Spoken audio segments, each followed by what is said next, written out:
माँ दुर्गा को सर्वप्रथम शैलपुत्री के रूप में पूजा जाता है। हिमालय के यहाँ पुत्री के रूप में जन्म लेने के कारण उनका नामकरण हुआ शैलपुत्री। इनका वाहन वृषभ है, इसलिए यह देवी वृषारूढ़ा के नाम से भी जानी जाती है। इस देवी ने दाएं हाथ में त्रिशूल धारण कर रखा है और बाएं हाथ में कमल सुशोभित है। यही देवी प्रथम दुर्गा हैं। ये ही सती के नाम से भी जानी जाती हैं। उनकी एक मार्मिक कहानी है। एक बार जब प्रजापति ने यज्ञ किया तो इनमें सारे देवताओं को निमंत्रित किया, भगवान शंकर को नहीं। सती यज्ञ में जाने के लिए विकल हो उठी। शंकर जी ने कहा कि सारे देवताओं को निमंत्रित किया गया है, उन्हें नहीं, ऐसे में वहां जाना उचित नहीं है। सती का प्रबल आग्रह देखकर शंकर जी ने उन्हें यज्ञ में जाने की अनुमति दे दी। सती जब घर पहुंची तो सिर्फ माँ ने ही उन्हें स्नेह दिया। बहनों की बातों में व्यंग और उपहास के भाव थे। भगवान शंकर के प्रति तिरस्कार का भाव है।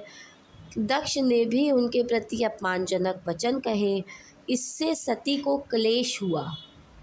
वे अपने पति का अपमान सह ना सकी और योगाग्नि द्वारा अपने को जलाकर भस्म कर लिया। इस दारुण दुख में से व्यतीत होकर शंकर भगवान ने उस यज्ञ को विध्वंस कर दिया। यही सती अगले जन्म में शैलराज हिमालय की पुत्री के रूप में जन्मी और शैलपुत्री कहलाई। पार्वती और हेमवती भी इसी देवी के अन्य नाम हैं। शैलपुत्री का विवाह भी भगवान शंकर से हुआ। शैलपुत्री शिवजी की अर्धांगिनी बनी। इनका महत्व और शक्ति अनंत है। माँ शैलपुत्री की पूजा करने से ग्रह कलेश दूर होते हैं, साथ ही सारी मुरादें पूरी होती हैं।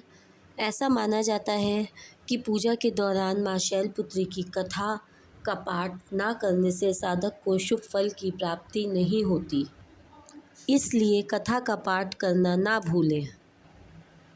माँ शैलपुत्री को खीर और रबड़ी का भोग लगाना शुभ माना जाता है और इन चीज़ों का भोग लगाने से घर में सुख शांति का वास होता है।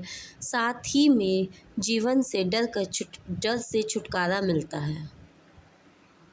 माता शैलपुत्री का नाम पार्वती भी है। इनका विवाह भगवान शिव से हुआ है। माँ शैलपुत्री का वास काशी नगरी वाराणसी में माना जाता है। वहाँ शैलपुत्री का एक बेहद प्राचीन मंदिर है, जिसके बारे में मान्यता है कि यहाँ माँ शैलपुत्री के सिर्फ दर्शन करने से ही भक्तजनों की मुरादें पूरी हो जाती हैं। कहा जाता है कि नवरात्र के पहले दिन यानी प्रतिपदा को जो भी भक्त माँ शैलपुत्री के दर्शन करता है, उसके सारे वैवाहिक जीवन के कष्ट दूर हो जाते हैं।